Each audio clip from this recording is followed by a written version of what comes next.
नमस्कार मित्रांनो, तुमच्या जन्मवर्षाच्या शेवटच्या अंकात एक रहस्य दडलेले आहे जे तुमच्या आयुष्याकडे पाहण्याच्या दृष्टिकोनाला पूर्णपणे बदलू शकते. होय, सनातन धर्माच्या गूढ शास्त्रांमध्ये याचा उल्लेख सापडतो, ज्याबद्दल फार कमी लोकांना माहिती आहे. आज तुम्ही त्या साध्या अंकाविषयी काहीतरी असे जाणून घेणार आहात ज्याच्यामध्ये एक अलौकिक शक्ती चढलेली आहे. कल्पना करा, हा साधा अंक तुमच्या नशिबावर, तुमच्या आध्यात्मिक प्रवासावर आणि अगदी तुमच्या वैयक्तिक उद्दिष्टांवरही प्रभाव टाकू शकतो. हे ऐकून थोडे विचित्र वाटत आहे ना? तयार व्हा, कारण आम्ही जे उघड करणार आहोत ते कदाचित तेच आहे जे तुम्हाला जाणून घ्यायचे होते. आणि नाही, हा कोणताही साधा सिद्धांत नाही, तर तो हजारो वर्षांपासून ऋषीमुनींनी दिलेल्या ज्ञानावर आधारित आहे. सर्वात चांगली गोष्ट म्हणजे तुम्ही लवकरच याचा शोध घेणार आहात. या रोमांचक प्रवासात पुढे जाण्यापूर्वी या व्हिडिओला लाईक करा आणि चॅनलला सबस्क्राईब करा, जेणेकरून तुम्ही असा कोणताही कंटेंट चुकवू नये जो तुमच्या जीवनात परिवर्तन घडवू शकतो. तसेच खाली कमेंटमध्ये हा मंत्र लिहा, ओम ऐहरी क्ली समृद्धी बुद्धी नमः, ज्यामुळे तुम्ही तुमच्या जीवनात सकारात्मक ऊर्जा आणू शकाल. सनातन धर्माच्या गूढ ग्रंथांमध्ये संख्यांना महत्त्व दिले गेले आहे. अंक हे केवळ गणितीय चिन्हे नसून ते विशिष्ट ऊर्जांचे वाहक असतात आणि त्यांचा परिणाम जीवनावर होतो. उदाहरणार्थ, ज्योतिषशास्त्र आणि अंकशास्त्रात म्हणजेच न्यूमेरोलॉजीमध्ये हे स्पष्ट केले आहे की प्रत्येक अंक विशिष्ट कंपन व्हायब्रेशन निर्माण करतो, जो व्यक्तीच्या स्वभावावर, नशिबावर आणि त्याला भेटणाऱ्या संधीवर किंवा आव्हानांवर परिणाम करतो. शास्त्रानुसार काही विशिष्ट अंक हे आध्यात्मिक ऊर्जेचे स्रोत मानले गेले आहे, जे व्यक्तीच्या जीवनातील गूढ दारे उघडू शकतात. ही अशी विचारसरणी आहे जिथे साध्या संख्यांमध्येही गहनता आणि जटिलता असते. या दृष्टिकोनानुसार प्रत्येक अंकाला एक विशिष्ट ऊर्जा असते जी व्यक्तीच्या जीवनाच्या प्रवाहावर परिणाम करू शकते. विशेषतः तुमच्या जन्मवर्षाचा शेवटचा अंक हा तुमच्या संपूर्ण जीवनासाठी एक ऊर्जा मित्र असतो आणि तुमच्या काही अनुभवांमागील कारण समजून घेण्याची संधी देतो. सनातन धर्म शतकानुशतके हे सांगत आला आहे की आपण आपल्या आजूबाजूला वाहणाऱ्या ऊर्जेशी जाणीवपूर्वक जोडलेले राहिले पाहिजे, आणि त्याचा एक भाग म्हणजे आपल्या जीवनावर परिणाम करणाऱ्या संख्यांची भूमिका समजून घेणे. तुमच्या जन्मवर्षाच्या शेवटच्या अंकाचा अर्थ जाणून तुम्ही तुमच्या मार्गावर असलेल्या शक्तींना ओळखू शकता आणि त्याचा योग्य प्रकारे उपयोग कसा करायचा हे समजू शकता. याचा अर्थ असा नाही की आपण पूर्णपणे संख्यांच्या हातात बांधलेले आहोत, परंतु त्या समजून घेऊन आपण आपल्या अस्तित्वाशी सुसंगत निर्णय घेऊ शकतो. अंकांचे महत्त्व समजून घेणे केवळ आध्यात्मिक जिज्ञासेपोटी नसते, तर ते आत्मज्ञानाचा एक व्यावहारिक मार्ग देखील आहे. शेवटच्या अंकाचा अर्थ अंतिम अंक 00 शून्यता आणि ब्रह्मांडाशी जोडलेले असण्याची क्षमता. याचा अर्थ असा आहे की अशा लोकांकडे नेहमीच नव्याने सुरुवात करण्याची, स्वतःला नव्याने घडवण्याची आणि दैवी ऊर्जेशी संलग्न राहण्याची शक्ती असते. वित्तीय दृष्टिकोनातून पाहिले तर कधीकधी कठीण काळ येऊ शकतो, पण हे लोक पुन्हा उभं राहण्याची अद्भुत क्षमता ठेवतात. नवीन वर्ष नवीन संपत्ती, नवीन योजना आणि गुंतवणुकीच्या नवीन पद्धतींसह पुढे जाण्याची संधी देते. कधीकधी असं वाटू शकतं की हे लोक एका चक्रात फिरत आहेत, पण जर संयम आणि प्रक्रियेवर विश्वास ठेवला तर ही ऊर्जा त्यांना दीर्घकाळात नवीन संपत्ती आणि यशाकडे घेऊन जाऊ शकते. 0 हे सनातन धर्मात अनंत शक्यता आणि संपूर्णता दर्शवते. हा असा चक्र आहे जो स्वतःला पूर्ण करताना प्रारंभ आणि अंत दोन्हींचे संकेत देतो. ज्यांचा जन्मवर्ष 0 वर संपतो ते सहसा परिवर्तन आणि नवसर्जनाच्या संकल्पनेशी जोडलेले असतात. त्यांना जीवनात अनेक वेळा जुनं सोडून नवीन स्वीकारण्याची वेळ येते. 0शी जोडलेली ऊर्जा त्यांना कठीण परिस्थितीतही शांतता आणि स्पष्टता शोधण्यास मदत करते.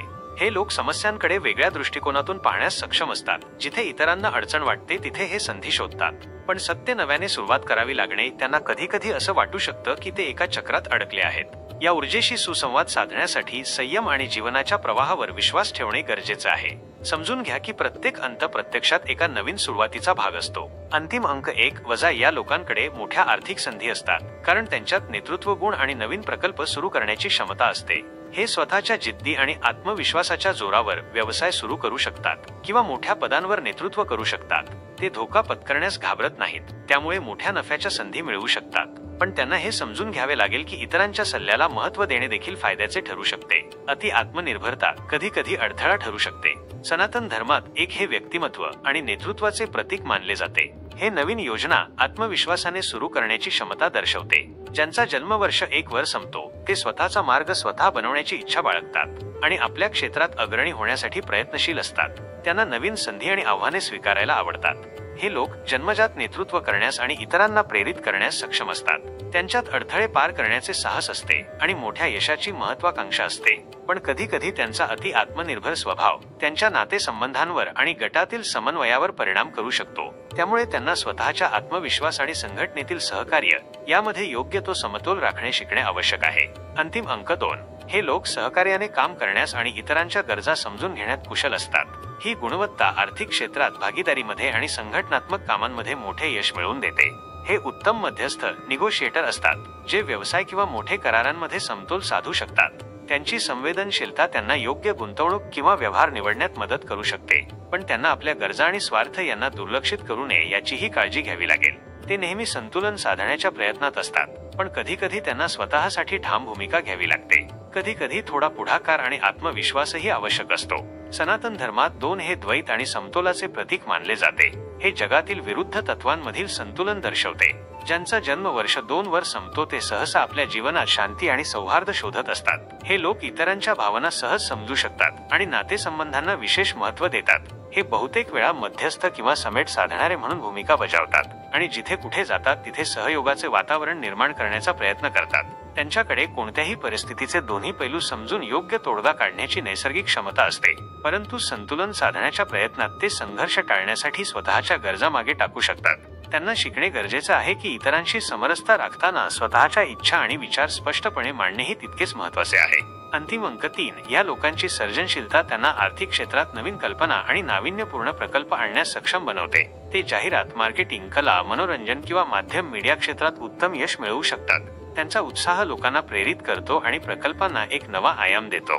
म्हणूनच व्यवहार निश्चित करण्यात, ग्राहकांना आकर्षित करण्यात किंवा गुंतवणूकदारांचे लक्ष वेधण्यात ते निपुण असतात. पण या सर्जनशील ऊर्जेमुळे कधीकधी एकाग्रतेचा अभाव किंवा अर्धवट सोडलेले प्रकल्प ही समस्या होऊ शकते. त्यामुळे आर्थिक नियोजन आणि व्यवस्थापनावरही लक्ष देणे आवश्यक आहे. सनातन धर्मात 3 हे सर्जनशीलता आणि वैयक्तिक अभिव्यक्तीचे प्रतीक मानले जाते. हे शरीर, मन आणि आत्म्याच्या एकतेचा संकेत देते. ज्यांचा जन्म वर्ष 3 वर संपतो ते सहसा अपार उत्साही आणि सर्जनशील ऊर्जा असलेले असतात. त्यांना कला, संभाषण आणि अभिव्यक्तीशी विशेष जोडलेले वाटते. हे लोक सहसा मनमौजी असतात आणि त्यांच्या आनंदी आणि सकारात्मक दृष्टिकोनामुळे इतरांनाही प्रेरित करतात. पण ही स्वातंत्र्यपूर्ण ऊर्जा कधीकधी अस्थिरतेला आणि अर्धवट सोडलेल्या प्रकल्पांना कारणीभूत ठरू शकते. त्यांना आपल्या सर्जनशील क्षमतेला योग्य दिशेने वळवणे आणि सुरू केलेले कार्य पूर्ण करण्यासाठी शिस्त अंगीकारणे शिकावे लागेल. अंतिम अंक 4 या लोकांची शिस्तबद्ध विचारसरणी आणि काटेकोर स्वभाव त्यांना आर्थिक यश मिळवण्यासाठी अत्यंत सक्षम बनवतो. लांब काळासाठी गुंतवणूक, संपत्ती खरेदी, स्थिर व्यवसाय इत्यादींमध्ये ते स्थिरता आणि मजबूत पाया तयार करू शकतात. त्यांचा दृष्टिकोन दीर्घकालीन असतो, ज्यामुळे कोणतीही आर्थिक योजना यशस्वीरित्या पुढे नेऊ शकतात. पण गरजेपेक्षा जास्त कडकपणा किंवा बदलांना विरोध करणे कधीकधी त्यांना बाजारातील बदलत्या परिस्थितीशी जुळवून घेण्यापासून रोखू शकते. म्हणूनच थोडेसे लवचिक राहणे त्यांच्यासाठी अधिक फायदेशीर ठरेल. सनातन धर्मात 4 हे संरचना आणि शिस्तीचे प्रतीक मानले जाते. ज्यांचा जन्मवर्ष 4 वर संपतो ते सहसा व्यावहारिक, संघटित आणि ठोस पाया तयार करण्याची प्रवृत्ती असलेले असतात. मग तो पाया भौतिक, भावनिक किंवा आध्यात्मिक असो. योजनाबद्ध मेहनत आणि जबाबदारीची जाणीव हा त्यांच्या व्यक्तिमत्वाचा मुख्य भाग असतो. हे लोक दीर्घकालीन आव्हानांचा सामना सातत्याने प्रयत्न आणि शिस्तबद्धतेने करतात. तथापि ही स्थिरता कधीकधी कठोरता किंवा बदलांना टाळण्याची सवय निर्माण करू शकते. त्यांनी शिकायला हवे की सुरक्षिततेबरोबरच नवीन परिस्थितींशी जुळवून घेण्यासाठी लवचिकताही आवश्यक आहे, जेणेकरून जीवनात संतुलन राहील. अंतिम अंक 5 हे लोक नाविन्य स्वीकारण्यास कधीही घाबरत नाहीत. त्यामुळे स्टार्टअप्स किंवा नव्या विकसित होत असलेल्या क्षेत्रांमध्ये आपले नशीब आजमावण्यासाठी योग्य असतात. व्यवसायात नवे ट्रेंड स्वीकारणे किंवा शेअर बाजारात हाय रिस्क हाय रिटर्न पर्यायांचा कल ठेवणे यासाठी ते ओळखले जातात. हा कल मोठे फायदे देऊ शकतो, पण त्याचबरोबर कधीकधी स्थिरतेचा अभाव किंवा जोखीम कमी लेखण्याची वृत्ती घातक ठरू शकते. त्यांना आर्थिक स्थिरतेसाठी एका विशिष्ट क्षेत्रावर अधिक ऊर्जा केंद्रित करायला शिकावे लागेल. सनातन धर्मात 5 हे स्वातंत्र्य आणि रोमांसाचे प्रतीक मानले जाते. हे परिवर्तन, गती आणि नवीन अनुभव शोधण्याचे द्योतक आहे. ज्यांचा जन्म वर्ष 5 वर संपतो ते मुक्त आणि जिज्ञासू वृत्तीचे असतात. हे लोक नेहमी शिकण्यास आणि विकसित होण्यास उत्सुक असतात आणि स्वतःच्या अटींवर जीवन जगण्याला प्राधान्य देतात. नवीन आव्हानांना सामोरे जात असताना अनोख्या उपाययोजना शोधण्यात ते कुशल असतात. पण सतत बदलाच्या इच्छेमुळे कधीकधी एका दिशेने स्थिर राहणे त्यांना कठीण जाते. त्यांनी आपल्या अनोख्या कल्पनांना प्रत्यक्षात आणण्यासाठी व्यावहारिकता आणि काही प्रमाणात स्थिरता स्वीकारली पाहिजे. अंतिम अंक 6 या लोकांचा सेवाभावी दृष्टिकोन त्यांना सामाजिक उपक्रम, NGO किंवा कोणत्याही परोपकारी कार्यात यशस्वी करू शकतो. आर्थिक दृष्टिकोनातून पाहता ते ग्राहकांशी उत्तम संबंध प्रस्थापित करण्यात पारंगत असतात, ज्यामुळे व्यवसाय किंवा सेवा क्षेत्रात मोठे यश मिळू शकते.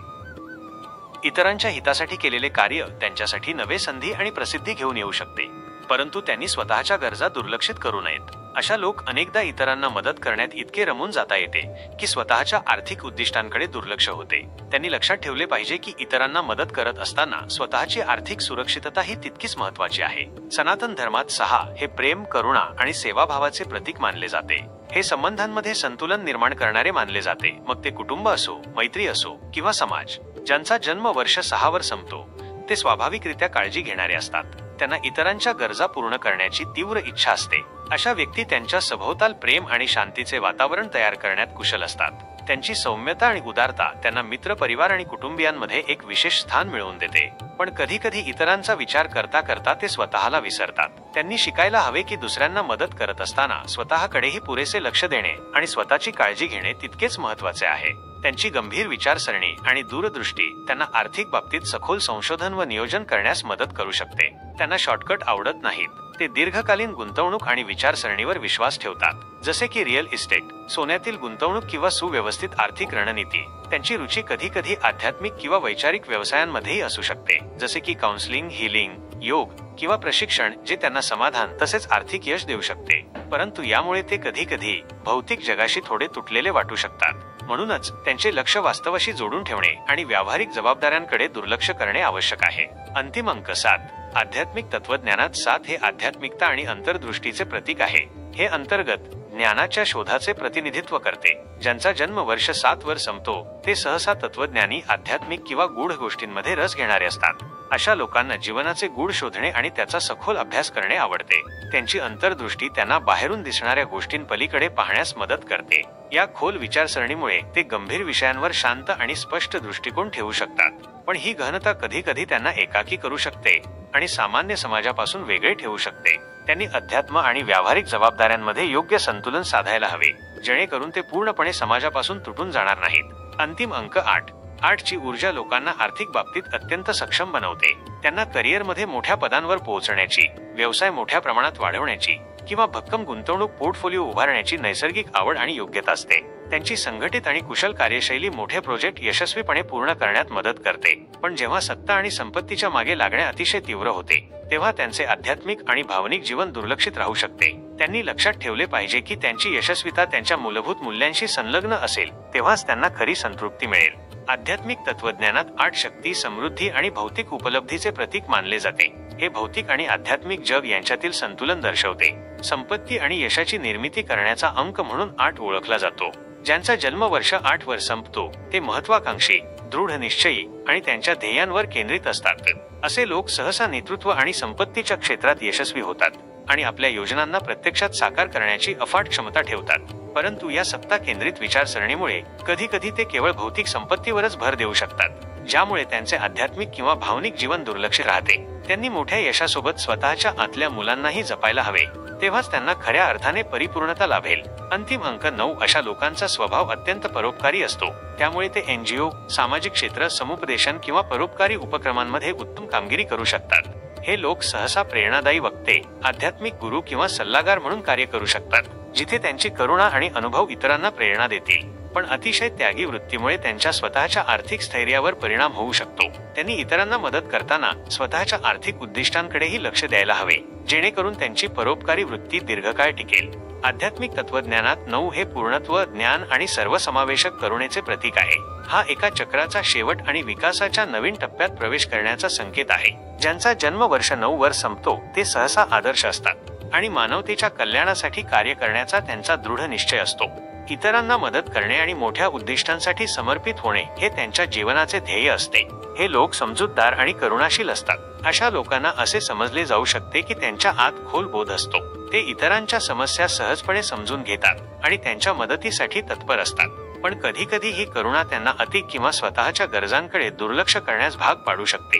त्यांनी शिकायला हवे की स्वतःलाही महत्त्व देणे गरजेचे आहे, जेणेकरून ते इतरांना दीर्घकाळ मदत करू शकते. आपल्या जन्मवर्षाच्या अंतिम अंकाचा प्रभाव ओळखा. आता तुम्ही जन्मवर्षाच्या अंतिम अंकाचा अर्थ समजून घेतला आहे, तर विचार करा की हे ज्ञान तुमच्या वैयक्तिक जीवनावर कसे लागू होते. प्रत्येक अंक एक विशिष्ट ऊर्जा घेऊन येतो, जी तुमच्या स्वभावावर, निर्णयांवर आणि समस्यांशी कसे सामना करता यावर प्रभाव टाकते. ज्या परिस्थितीत तुम्ही वारंवार अडकता किंवा ज्या पद्धतीने तुम्ही यश किंवा अडचणींना तोंड देता, त्यामागे तुमच्या अंकाची भूमिका असू शकते. ही समज म्हणजे एक संधी आहे स्वतःचे आत्मपरीक्षण करण्याची. धारणा की तुमचा अंक नेतृत्व किंवा आध्यात्मिकतेकडे झुकतो. तुम्ही तुमच्या दैनंदिन जीवनात या गुणांचा वापर करत आहात का, किंवा तुम्हाला तुमच्या व्यक्तिमत्वाच्या या ऊर्जेला अधिक योग्य दिशेने नेण्याची गरज आहे का? ही जाणीव स्पष्टता आणि दिशादर्शन देते, ज्यामुळे तुम्ही तुमची खरी ओळख समजून अधिक चांगले निर्णय घेऊ शकता. जन्म वर्षाच्या अंतिम अंकाशी सुसंगत राहण्यासाठी संतुलन कसे साधावे. आता तुम्हाला माहिती आहे की तुमचा अंक तुमच्या जीवनावर कसा प्रभाव टाकतो. तर पाहूया की या ऊर्जेचे संतुलन कसे राखावे आणि त्याच्या सकारात्मक पैलूंना कसे बळकटी द्यावी. आध्यात्मिक तत्वज्ञानानुसार ध्यान, मनशांती, कल्पनाशक्ती आणि विशिष्ट मंत्रांचे जप करून तुम्ही तुमच्या क्षमतांना जागृत करू शकता. अशा क्रियाकलापांमुळे तुमच्या अंकाशी संबंधित चांगले गुण अधिक मजबूत होतात आणि तुम्ही ज्या अडचणींचा सामना करता त्या सुलभ होतात. उदाहरणार्थ, जर तुमचा अंक स्थिरतेवर भर देत असेल तर तुम्ही असे ध्यान प्रक्रिया अवलंबू शकता, जी तुम्हाला मानसिक शांती आणि संतुलन देईल. जर तुमचा अंक सृजनात्मक ऊर्जा जोडलेला असेल तर मोकळेपणा आणि विचारांचा सहज प्रवाह प्रोत्साहित करणारे मंत्र जपणे उपयुक्त ठरू शकते.